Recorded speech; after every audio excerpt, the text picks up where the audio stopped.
Siyam na estudyante po sa Ilocos Norte sinugod sa ospital. Nalaso numano sila nang kumain sila ng waffle. Samantalang sa Pangasinan, patay ang isang lalaki matapos siyang tamaan ng ligaw na bala na nagmula raw sa ilang nag-aaway dahil sa lupa. Yan at iba pang mga balita galing sa mga probinsya na tinutukan ni Steve Dayisa. Kagagaling lang daw noon sa pagbabasketball sa San Fabian, Pangasinan, ang 20 taong gulang na si Ramon nang bigla na siyang natumba.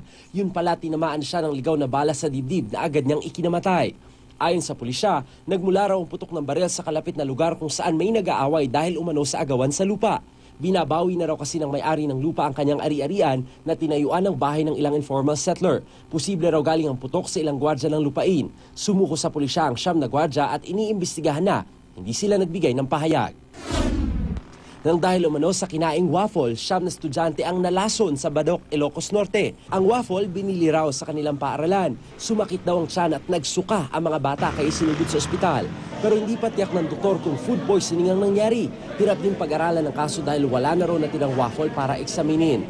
Balik eskwela na mga estudyante, wala namang gustong magsalita mula sa pamunuan ng paaralan.